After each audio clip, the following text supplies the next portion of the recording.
How y'all doing now? For y'all that don't know, all these videos I have been dropping on this channel have been old, man. These has been old videos. So now we finally have real present time videos. This right here is a present time video. And I want to say a shout out to Kathy because she's making this video possible. She actually requested I react to this video. It's called Elvis, a true documentary or something. We're gonna check this out. I'm gonna break this up into parts just because I'm out of my semi truck right now and I got the day off. I'm gonna break this up into parts, like maybe 20 minutes, 25 minutes here, there, and whatnot. See how y'all react to it, if y'all like the video and whatnot. If you want to request a video as well, you can go ahead and send in a request. Just go to the PayPal and then send in your request with whatever you send in. That lets me know that you're serious though. If you come through the PayPal, then I know you're serious. So we're gonna check out this video right here. Shout out to Kathy for making this possible. I wanted to say all these videos have been old. Now we have present time videos now. Let's get it. Come on. But I still have old videos dropping though, so stay tuned for those. We here. I don't pause as much now. Like I used to pause a lot, bro. Like I used to do a lot of pausing, man. As y'all can see, I'm pretty sure y'all see, I used to pause a lot, bro. I done got better at doing that though over time. At first, I didn't get why people would get mad. Like you can go watch the video yourself. But now I understand it, man. Let's get it. Come on. And look. Hold on, I'm pausing it already, but look. I see him dance right here. Supposedly, I don't think Elvis did it first, but he used to do the moonwalk too. I gotta see what's up. If he was doing the moonwalk, I need to see him do that, man. I've never seen this dance get replicated though.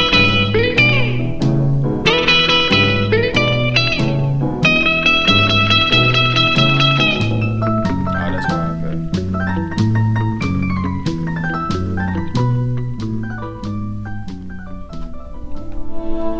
Feel like he was maybe my age right there. I'm so lucky to be in a position to give. It's really a great gift to be able to give. That's what I'm talking about, man. That's what I'm talking about, be able to give, yes sir. We were in Jackson, Mississippi, and he got word that a little boy in the hospital was dying, and that he wanted to see Elvis, and he couldn't make it to the show. He was too sick to get to the show, and so we loaded up in cars and we went to the hospital. And Elvis was wearing, Elvis met this little boy and talked to him, and he was wearing a cross that was made of garnets.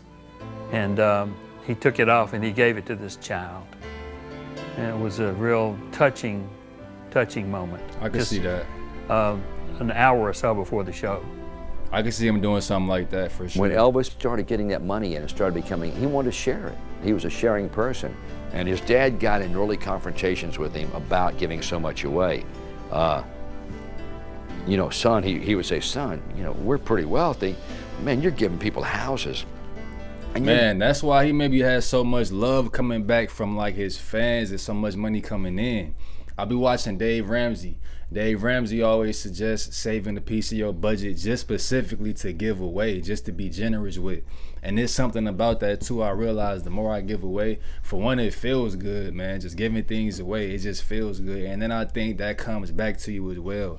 If I was in this position, or once I'm in this position, I'll be doing the same thing too. Not just frivolously giving it away to anybody, but giving it away to those that I think, you know, would use the help. You know, giving guys on television you don't even know Cadillacs, and people that walk off the houses. And you're giving guys on television you don't even know Cadillacs, and people that walk off the street in a dealership, you buy them a Cadillac, and pretty soon the bank account is going to take a hit. And Elvis would say, look, Dad, he said, look, I enjoy giving stuff away to people. He said, that's how I get my enjoyment. Right. He said, I can go out and do a tour. He said, I can do a tour in 6 weeks and make $2 million. He said, I'm not worried about money. He said, I want to make people happy. When my wife was, 9 or 10, and her sister was maybe a couple of years older than that, they would go down to Graceland. And Graceland? Just in the hopes of seeing Elvis. And they would go down there almost every weekend, Saturday or Sunday. And many times he would actually come down to the gate and put his hands through the gate and shake hands and talk to people, and he did it. Man, that's really what's up, bro. Cause I can see him doing that too. I can really see him doing that, bro. I feel like this probably, like this one of them celebrities that the fans love. Now I'm understanding why he gets so much love that he does, because I like to understand why things is the way that they are. And you have so many celebrities that came way before Elvis and way after Elvis. And Elvis came a while ago. Pause. He came a while ago, right? And he still get love to this day from people who was born 20 years after him. So it's little things like this that separates this celebrity from all the other ones that came, man. It has to be. This has to be. Shake hands and talk to people, and he did it often. Sometimes he did it by himself. And that just made their day, you know, and it just, again, shows the type of person that he is, that he would do that. And back then, he had that sort of devotion in his fan base. And those people have gotten older, but they still devoted to him. And their kids are now big fans, and their grandkids are now. He just broke it down. He literally just said what I said. It says a lot for what he has done and the influence that he's had. Yeah, it has. For all of Elvis Presley's accomplishments, I think his greatest joy, other than Lisa Marie, was giving to others. He loved to see the smiles and the looks on people's faces when he gave them things.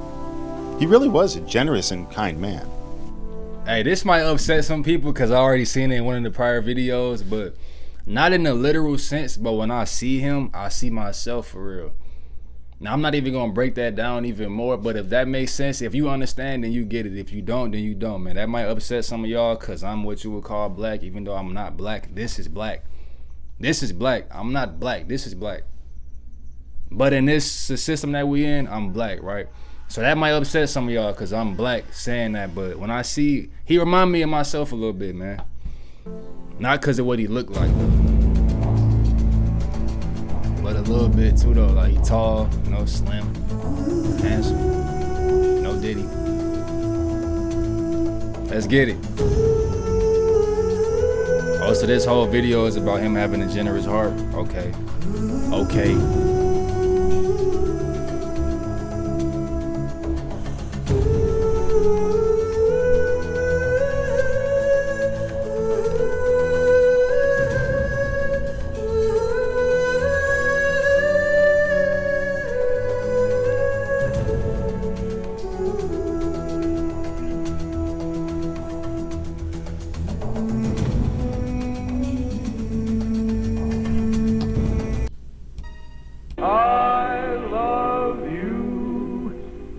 That's pretty.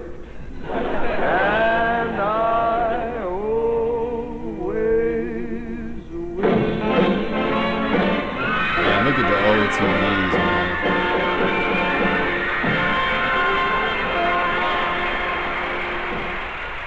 The true measure of a man's success is not what he achieves and acquires for himself in his lifetime, but what of himself he gives to others. All right. Elvis Presley touched the lives of millions and millions of people the world over. With his music, his movies, and his live performances, Elvis brought joy to the hearts of people everywhere. And even today, over 3 decades after his untimely death, Elvis's music and his legacy continue to have a lasting and profound impact on music and popular culture around the world. I think Elvis did so much over such a period of time that he's just transcended any kind of, you know, other artists, such as not just music artists, entertainers and actors. And you know, it's hard to tell a kid though, you know, why they should like Elvis. You know, I think you see kids who actually see Elvis and hear his music who like it just for what it is. You know, it's just him. He sold more music than anybody else in the world. We're all my brothers, walk hands and tell me why. Oh, why? That's that shit. If I Can Dream, bro. Favorite Elvis song, man. Come on. All right, I'm done pausing it for a minute. I'm gonna slow down with the pausing, for real. Him. Stop. He sold more music than anybody else in the world. Stop. He sold more music since he died than anybody else in the world. And that's phenomenal. I think it's, I'm not exactly sure about the amounts, but it's like he's had 60 or 70 gold and platinum records since he passed away. That's phenomenal. But still, It's not that so much as the music, it's the man. They loved his early music, and his fans will buy anything that's put out about Elvis. Who else can do that? I mean, there's no one else that can do that, and there's no one else ever been able to do that. He was a pioneer. He was a trailblazer. There was no book. There was no video or no DVD that you could go to and say, well, this is how you become a rock and roll star. There wasn't that because he was a little rockabilly star. His manager comes along, Colonel Parker, and I want people to really understand that he just said there was pretty much nobody walked in that path before, man. There was no foot trails in the snow for Elvis to follow.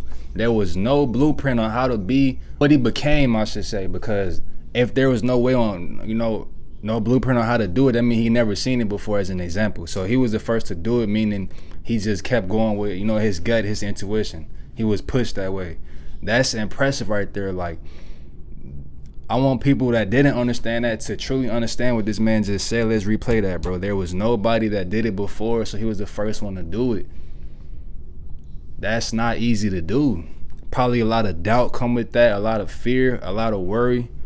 And then you got your dad telling you, once you do get to a certain level, you at this level, your dad telling you slow down on doing what you want to do with your money, giving your money away. He telling you to slow down on it. That's more worry and fear right there.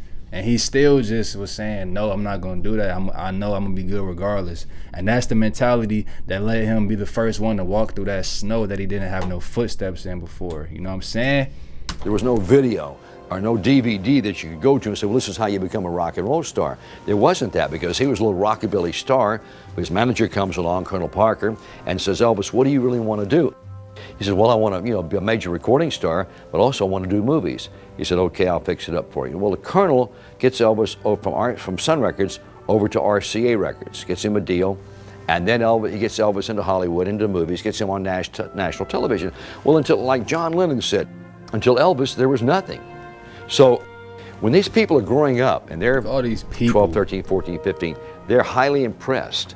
And because this guy, he was the total package. I know it's a phrase that's used today, but he was the original American Idol. He was the world idol, if you will, because he could, not only he could sing, but he could sing 5 different types of music. He could sing rock and roll, he could sing pop, he could sing country and western, he could sing gospel, he could sing rhythm and blues. There's not a singer on this earth today that can sing all those 5 music. Okay, I see it a little bit. Sing great 1 or 2. Okay, I see. I don't see Elvis dance too much. It's 5 music. I see it a little bit. I see it. There's not a singer on this earth today that can sing all those 5 music. Some of them can really sing great 1 or 2, but not all 5. He used to move his feet on stage. And yet, for all Elvis's phenomenal success as an entertainer, perhaps the King's most endearing quality and the greatest of his legacies was his enormous generosity to others who were less fortunate than he was. I always felt like he tried to give back to his fans more than he took from them. And whenever he gave a piece of jewelry away... That's a good way to put it. That's a real good way to put it. He says, now this is how you want people to talk about you once you're gone, man. This is a good way to put it. It's how you know Elvis was a good person, because all of the truth is coming to light. All the bad truth will come to light and all of the good. This man said he feels like Elvis always gave back to his fans more than they gave to him. That's a heavy statement, man. When he tried to give back to his fans more than he took from them. And whenever he gave a piece of jewelry away on the stage, when he take off a ring and hand it to a fan, it was just an act of love on his part. He just loved his fans, and they're what made him work, and why he worked so hard was his fans. He loved his fans. He liked to see the enjoyment, because when a guy gives you a new Cadillac or gives you a house or gives you a free trip to Hawaii, you become elated, and that made him feel good. He didn't play golf, he didn't fish, he didn't hunt, all that stuff. And to give stuff away and make people happy, that's what he enjoyed. There can be no question that Elvis Presley was one of the most influential people. Hey, I ain't gonna lie, Elvis is that boy. He was that boy for sure. He was that man. Both of them, bruh. I could see that for sure. And to go back here, I didn't want to pause it because I don't want to pause it too much. But at this clip right here, I remember watching Elvis in the black community, right? Or nah, it was Elvis I was watching that video and through reading the comments, I started to understand why y'all was saying Elvis was hated so much. Outside of him showing love to black people, it was him moving a lot on stage. And you guys were saying the way that the people back then didn't like about Elvis, the stuff that he used to do, the way he used to move on stage, was like making people feel like he was getting nasty on stage, like doing sexual things. So seeing him do this little like wiggle right here on stage in this clip, I can see what the people back then was getting at, but especially in today's time, that's nothing though. That just lets me know back then they used to stand still on stage like a statue or something, bro. That made him feel good. He didn't play golf, he didn't fish, he didn't hunt, all that stuff. And to give stuff away and make people happy, that's what he enjoyed. There can be no question that Elvis Presley was one of the most influential people in the cultural history of America. That's passion right there. His talent, good looks, sensuality, charm, and charisma endeared him to a vast legion of fans around the world. Not surprisingly, his popularity and stature continued to grow. With a sound and style that combined his many musical influences, he challenged the social and racial barriers of his time. And you can tell Elvis fit in with the whites and the blacks. He fit in with both sides, man. I don't know about the other groups like the Mexicans and stuff. I don't know if they was that big back then, but you can tell both sides, yeah, he got love. Influences. He challenged the social and racial barriers of his time and changed forever the worlds of music and popular culture in America.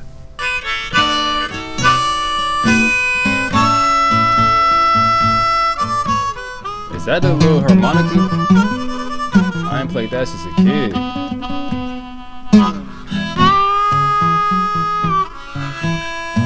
Tupelo.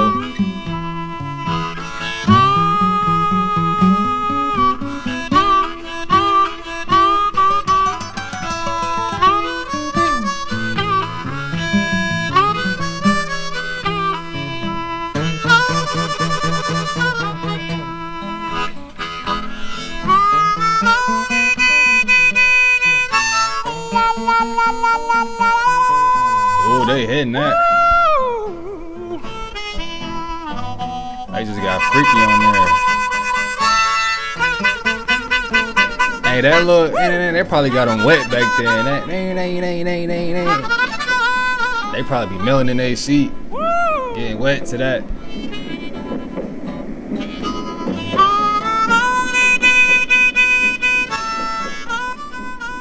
January 1935. It's the heart of the Great Depression in Tupelo, Mississippi. Elvis Aaron Presley is born to Vernon and Gladys Presley. I thought he was from Memphis. Elvis Presley was born. His middle name Aaron. My middle name Aaron. His middle name Aaron. My middle name is Aaron. So Elvis was born on January 8th, 1935, in this house built by his father. Presley's career as a singer and entertainer redefined American popular music. He died August 16th in Memphis. Okay, so he died in Memphis, but he was born in Mississippi. Mississippi. Elvis Aaron Presley is born to Vernon and Gladys Presley. He is a twin. His brother, Jesse Garon, is stillborn, dead at birth, leaving Elvis to grow up as an only child. Mine too. His father, Vernon, is a sharecropper, and the family is poor, often lacking the most basic necessities of life. I don't think anyone realizes how poor the Presleys really were. It was the late 1930s, it was the Great Depression in Mississippi, and the poorest state they were in the just living country. in abject poverty. Vernon couldn't even pay back the $180 he borrowed to build the house. Okay, but let's not act like $180 was not a lot of money back then, though. $180 is not $180 today.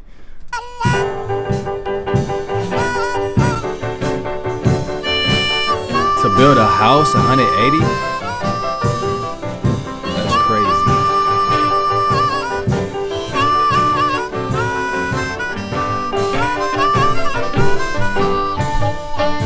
I got the key to the highway. I'm gonna skip this just in Job case. prospects will be much better. Vernon, Tennessee, where in 1948, Vernon moves his family to Memphis, Tennessee, where he feels his job prospects will be much better. Vernon finds work in a paint factory and Gladys becomes a nurse's assistant. The Presley family moves into a low-income apartment complex. Although their circumstances are vastly improved from the abject poverty they lived in while in Tupelo, the Presleys are still quite poor, and Elvis grows up knowing what it's like to want and need. Fate, however, has placed young Elvis in the right place at the right time. They were very poor. I mean, man, they were dirt poor when they were coming up out of Tupelo, Mississippi. And Elvis lived in the housing project. The high school we went to was not a rich high school. So, but we made it. But the point being, they were very poor. That's him? From the time he was a young boy, Elvis loved music. He was profoundly influenced by the gospel music he heard in church, and for the rest of his life, gospel would always remain Presley's favorite music. In school, both in elementary school and high school, Elvis was somewhat of an outcast and loner. While in high school, Elvis... Look at Elvis right here with a pistol, man. Yeah, you could tell, okay, so in that first picture where he looked real young, he looked bad, bro. He looked bad as hell right here. That's why I'm like, is this Elvis? And then like he got lipstick on or something. He just looked like an out, and he has mascara on and looks like just on the edges. Like he looked like an outcast, bro. And then right here, he looked evil. Like it's a demon possessing him or something. And his eyes is blacked out like it's mascara again. He looked evil right there. And then right here, he looked like he in a gang. Like he about to, after this picture, he went to go get on the bike. And him and 5 other guys, they got bikes and they ride bikes together like a little mini biker gang or something. And he got a patch on his back. That's what it looked like right there. In school, both in elementary school and high school, Elvis was somewhat of an outcast and loner. While in high school, Elvis was often ridiculed by the other kids for the clothes he wore, his slicked down hair, and the fact that he often walked around with his guitar strapped to his back. He played football in high school and sang in school shows. More than anything else in his life, music was a passion for young Elvis. In music, he saw hope for a better future. Yeah, I'm just looking at Elvis. It looked like he was around some black kids a little bit too. Like just in this picture and the one prior, it looked like Elvis was around like not just strictly Caucasians, man. Elvis and I met in 1948 at Humes High School in Memphis, Tennessee. Ironically and coincidentally, we were in the exact same classes together. He moved up from Tupelo, Mississippi. I was already in the school. And we went all the way through high school together. But where we bonded was in that 8th grade music class. It was Christmas time, and Elvis brought his guitar to school, which was uncool at that time for a 12-year-old to bring a guitar to school in 1948. And he got it in front of the class, the music class, and sang 2 country songs. Walk In front of the class at 12. Walk on. That'll build your confidence Walk right there. on. Walk on. Walk on. Walk on. Walk on. I say walk on. I'm gonna keep on walking till I find my way back home. As Elvis got older, he often went to the nightclubs on Memphis's legendary Beale Street. These clubs were the home of the black rhythm and blues singers who had come north. What I just say, and it's like I don't take it that this is his first time being around the blacks, man. I just sense that aura from him in those pictures and whatnot, man. I was saying that earlier. It seemed like he fit in. I could see him being in the room with just straight whites and fitting in, and I could see him being in the room with straight blacks like this group right here and fitting in. I can see that. North from the Mississippi Delta. The black rhythm and blues singers who had come north from the Mississippi Delta. Young Elvis was profoundly influenced by these artists. Quite often, Elvis would go over to a place called Shakedown, which was the black neighborhood near his apartment complex. There, It's crazy how we do the same things back then that we do today. All of this dancing in the group, somebody, clapping and whatnot, and somebody dancing in the center. They do this all the time, bro. It's crazy how we do this. We've been doing this for some long time, bro. And Elvis he says influenced by the blacks and whatnot. That's what's up, man. You know, we got that soul, that rhythm, man. Rhythm and blues and whatnot, bro. That's what's up. I love to hear that, man. Come on. Shakedown, which was the black neighborhood near his apartment complex. There, he would sit on the porches and listen to the men play their guitars and harmonicas and sing the blues. Come on now. All these experiences would have an enormous and lasting impact on Elvis as a singer and performer. In 1953, Elvis walked into the Sun recording studios in Memphis. He recorded an old country song called My Happiness. Sam Phillips, the owner of Sun Studios and Sun Records, heard the recording and at first was not very impressed. But Phillips' secretary, Marion Keisker, was impressed with Elvis and made her boss listen to the recording again and again. Sam Phillips gradually became very intrigued by the boy's raw talent. About a year after Elvis first walked into Sun Studios, Sam Phillips contacted Elvis to record a song for possible release on the small Sun record label. At first, the recording session didn't go well, as Elvis just couldn't connect vocally with the songs Phillips had chosen for him. Then, one of the background musicians suggested Elvis sing a classic rhythm and blues song. Yeah, he probably tried to make him sing like some typical standard radio modern music at the time, what we would call pop. Not pop, but something that you would, you know, you got the underground music and then you got like pop radio stuff like Taylor Swift or something. He probably tried to get him to sing back then whatever would be considered pop. That's probably what that was. I can see that. And Elvis was fitting in with that blues and the underground stuff probably. Then, one of the background musicians suggested Elvis sing a classic rhythm and blues song called That's All Right. That's All Right, recorded on July 5th, 1954, is considered by most music historians and fans as the true birth of rock and roll music in America. Bet, let me type this in real quick. Hold on, y'all. I know I'm doing a lot of pausing. I said I wasn't going to do no pausing, but y'all gotta forgive me, man. We're gonna type this in because we're gonna check this out. We're gonna react to this. That's all right. Not right now, but just get that ready though. That's all right. Okay, let's check that out. That's his first one. Bet. He was brought up in Memphis, Tennessee. He was exposed to the country music here. He was exposed to the Beale Street rhythm and blues music. And so when he combined, like Elvis said, when he combined that along with gospel, it came out rock and roll. And you know, that's just the way he was brought up. When you talk to Uncle Sam, and we used to go over to Uncle Sam. You know, that, like Elvis said, when he goes to the Beale Street rhythm and blues music. And so when he was exposed to the Beale Street rhythm music in America. He was brought up in Memphis, Tennessee. Okay. He was exposed to the country music here. Okay. He was exposed to the Beale Street rhythm and blues music. And okay, so that's how rock and roll was birthed. So he was exposed to the country music, and then he was exposed to the rhythm and blues, and he brought that together. And you have rock and roll. So rock is the country, and roll is the rhythm and blues. Put that together, rock and roll. Okay. so when he combined, like Elvis said, when he combined that along with gospel, it came out rock and roll. Oh, and I was you know, wrong. that's just the way he was brought up. So gospel, so rock is the rhythm and blues and country, and the roll is the gospel. Whatever which one those is, all of those in a big gumbo, those three is rock and roll. Okay. When you talk to Uncle Sam, and we used to go over to Uncle Sam's house, he used to grill hamburgers out for us and things like that. And you'd hear him talk and things like that. Say in the 60s, yeah, I think he definitely realized what he was doing and what a statement he had made with Sun Records.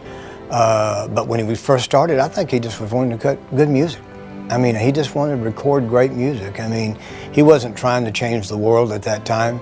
If you look at the first music he recorded, it was mostly blues. I mean, few people know he first recorded B.B. King, Howlin' Wolf, Muddy Waters. Man, I want to say this. Blues, some of his blues songs is my favorite ones. I like his blues records. Bobby Bland, Rufus Thomas. Hardly anyone really knows that except the true fan of Sun Records. And then Elvis popped up, and it was those same guys, except it was a white guy. And he could sing just like they could. But I still didn't think he wasn't trying to do anything but really cut really good records. You know, it's what's in the grooves. It's always been what's in the grooves. And if it's in the groove, that's all he cared about. And Uncle Sam was able to take that raw sound and somehow fill it up to make it sound like it was so much more than what it was. And if you've ever been into 706 Union, it's a small place.